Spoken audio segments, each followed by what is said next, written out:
All right, so I wanted to go over some problem solving that we went over today. Today we worked this problem where we have this long beam that's attached with a hinge over here, and then there's a scale at the middle, and then a tension force that is exerting a 1,000 newtons on the end.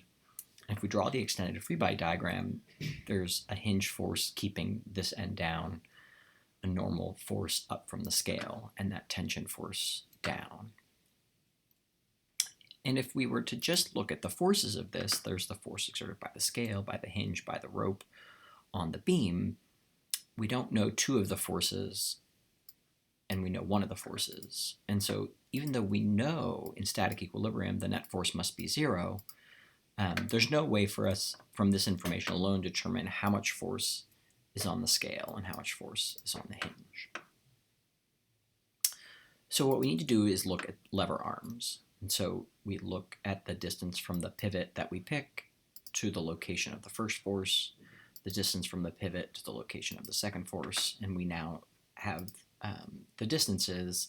The hinge itself is at no distance from the pivot, and from them we can calculate the torque, and torque is the moment arm or lever arm times the perpendicular component of the force. In each of these cases, we already have the perpendicular component of the force.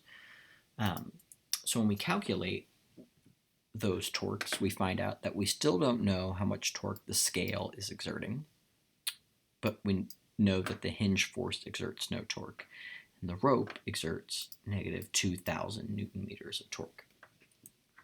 So previously, all we were saying is the net force was zero, and that couldn't get us anywhere. But now we know that the net torque must also be zero. And so if this 1,000 Newton force is creating a torque of 2,000 Newton meters clockwise, then the other torque here must be equal that to balance. And so you can think of that as identifying that these two torques are equal and opposite, or all of the torques are adding up to zero. Once we know that this is a 2,000 Newton meter torque and it's acting at 1 meter, we can work backwards to figure out how strong this force must be. And so since this column times that column equals the torque, we're going to have a 2,000 Newton force from the scale.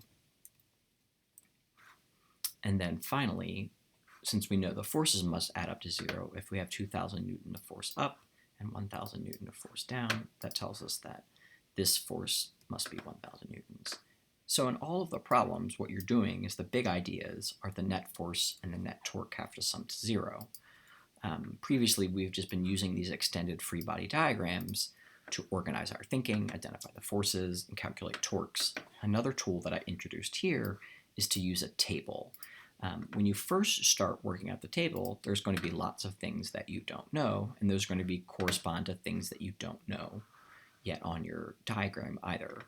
Using the ideas that the net force and the net torque are zero, you can start to figure out what the other things need to be.